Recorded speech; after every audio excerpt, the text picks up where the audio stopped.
Hey, welcome back to Gary's Fish Tales. Gary's Fish Tales is not all about fishing. And I usually don't get too excited about gate latches, but I had put a gate latch up and I really wasn't happy with it. And I had saw this on Amazon. This is from GH Gate Latches. And I was gonna buy it and I didn't. And then after I put the other latch on, I said I'm gonna try it. So I went out and I bought one. And let me tell you, it is the most silky smooth gate latch I have ever had. I am not some gate guru or anything like that. I just wanted to show a good product that I bought with my own money. This is not paid advertisement or anything like that. But I just wanted to show you guys this gate latch and do a quick install because I went out and bought another one for my side gate. But before you purchase one of these, I figured I'd show you the install. About the quality of it, the metal is thick, it is heavy. The only thing I don't like are the screws, so I'm going to be using my own screws. These are very, very thin, shallow panhead screws, and on certain types of wood, if you don't pre-drill, even with a brand new number 2 bit, you're going to strip them out, which I did over there on the other gate. So I'm going to use my own decking screws. You can use whatever kind of screws you wish later. So this gate consists of the kit comes with a little hand knob, and then it comes with your pull to get into the gate. So on this side, you have the coated wire. It's a nylon coated wire that comes through, and this is a weighted latch, so no matter what, it's going to fall back down.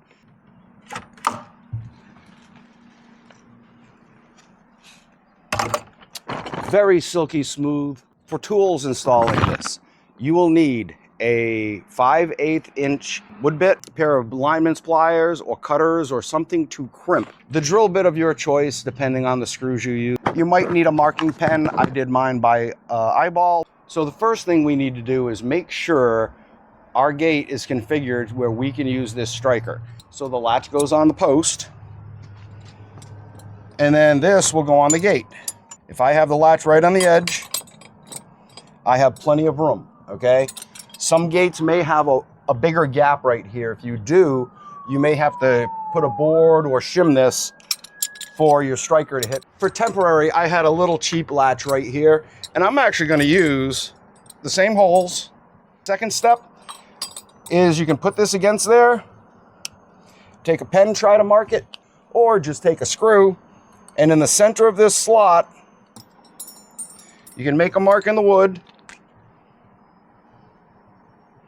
and then just make a little dot where you're going to drill. So this latch has a slotted weighted lever on top, okay, and that's where your cable is going to go through. Okay, again, I'm using a 5/8 inch drill bit, and you want to drill as straight as possible.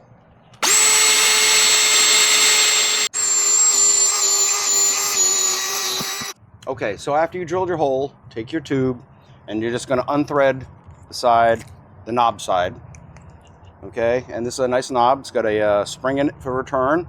Works excellent. So now you have your tube with your cap. I did leave out 2 tools. You're going to need a utility knife, or you could use a very small hacksaw. I use the utility knife on mine, and a pair of pliers or vice grips. I'm going to use vice grips, and to protect this cap, I'm going to use an old rag. In this case, I'm using an old sock. And we're just going to put it right on the end. And do not cramp down on it. Set your plier. If you're using pliers, that's fine. If you're going to use vice grips and you're going to lock it in place, adjust it so it's just holding it, okay? But for now, we're going to start off hand screwing this in. It will slide in some of the hole, but it will not go all the way through. So you're going to have to screw it in. But there comes to a point where it's just a little, you could probably do it all the way hand. It just gets a little too much pressure on it.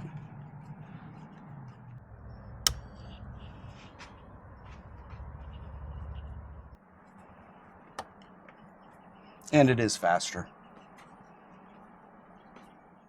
Okay, once it gets flush, you're done on this side. Let's go to the other side and cut it. Okay, so for this, it says measure out 1/4 inch. What I do is I just grab the cap. You can measure out 1/4 inch and then really mark it and score it. Take your pliers and you can snap it off. Just make sure you have it scored and cut quite a bit, or you could use a small hacksaw. I'm taking the cap, I'm going to put it right against it. I'm coming in about 1/4 of an inch or so, and I'm just going to make a mark here.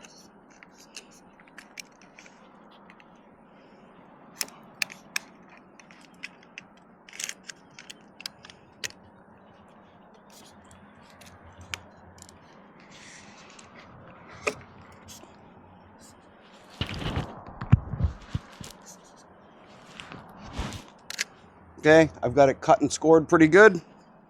Grab my pliers and just snap it off. I'm going to take this, I'm going to thread it through. Leave the cap off the other side right now because it has a little teeny hole in it, and I'll show you that in a second. So we're going to put this through.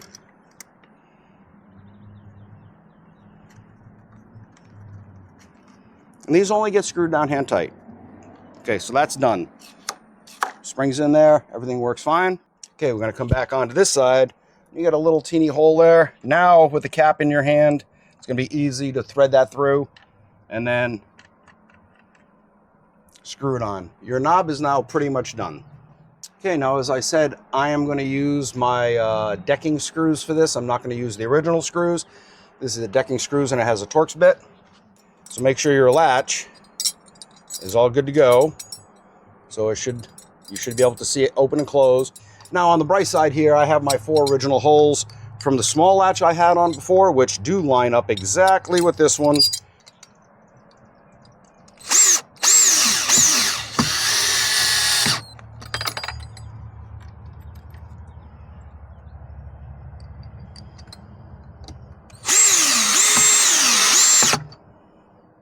So now that we have the latch on, just take your little lanyard there. I'm going to poke it right through. And when you're done, this should be pretty much dead center in the thing. If it's not dead center, this one is. But if it's not dead center, it's no huge deal, but it should be lined up. It'll be smoother if you're off a little bit. It may not be as smooth, but this one should be silky smooth. Inside your little kit with the screws, you're going to find... And this is nice, they give you extras. So these are like little, they're not, they're actually, they're using them as crimps. I don't know exactly what they are, but we'll call them a T-crimp for now, or it's actually kind of a type of threaded rivet. And then you're gonna have some little rubber caps. It gives you 2 of each. You're only gonna need 1. We'll put the rest of the stuff in the box.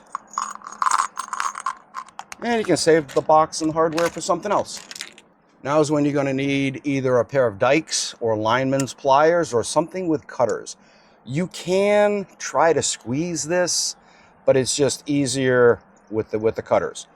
So we're going to put this on with the T part facing the latch. So if this is the latch, that's what's going to hit it, the T. If you put it the other way, it'll go through the latch a little bit before it catches. So you want to make sure the wider side is against the latch. So just put that right up. Do not push it in and crimp it. Okay, this has to be all the way down. Just put it against it. You can hold it right where it is. Just hold it with your fingers so it doesn't move.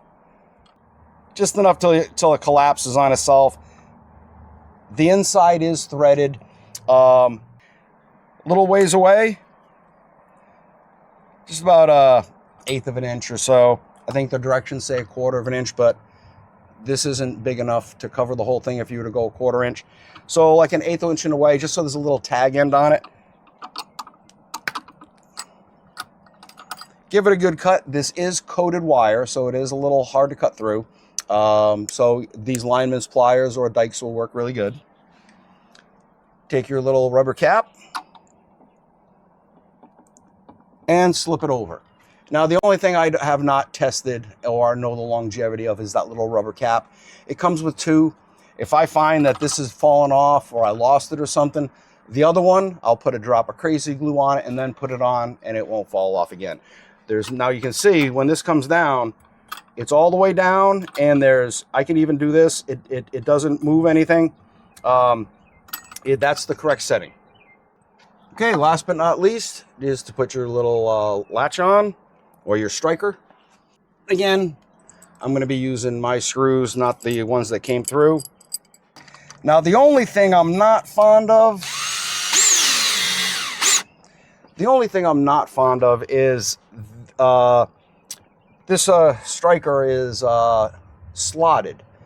And no matter what type of screw you use, if it's not real tight, eventually they wiggle loose. So here's a little trick that I did, or I do. One screw I put on the bottom of the slot, and then the other screw, which is closer to the striker, I put at the top.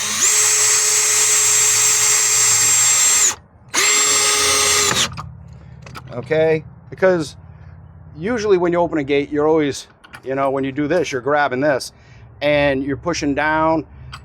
By having the screw at the top of this slot, you're pushing down. You can't move it unintentionally, it won't wiggle loose. So when you're dealing with a slotted, anything slotted, and it's in this configuration, it's nice. But you can see, here's the operation of it. It's only going to open so much because the camera leg's right there, but it takes nothing to close, nothing to open. Silky smooth. Okay, from this side, pull, your gate opens. Works excellent. The last thing we have, now this comes with a little pull knob. It's got an insert to it. And then inside there's a little stainless steel washer, and you have your cap. So I'm leaving this centerpiece out. I couldn't get a screw to work with it anyways. So I'm going to leave the washer inside. We're just going to come across and we're going to screw it right there. Doesn't have to be super duper tight. Doesn't have to be exact. And then just put your cap on it.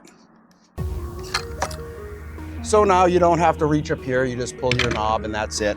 So hey, that's the install. It is really quick and easy. Anybody can do this. You just need a few common hand tools. So here's the price and the product that I got. I think it was like $26 a few weeks ago, or last month when I first purchased my other latch. It was, I think, 24 and change. This new one I just purchased, the price went up a little bit. I'm not sure if that's tariffs or whatever else, but it was $26. Is $26 worth it? Yes, I think $26 is worth it. Do we want to get stuff for cheaper? Yes, but to have something that's just so easy and looks good on the outside of your fence, I think it's worth it. So, hey, until next time, take care, tight lines, and keep your gate shut.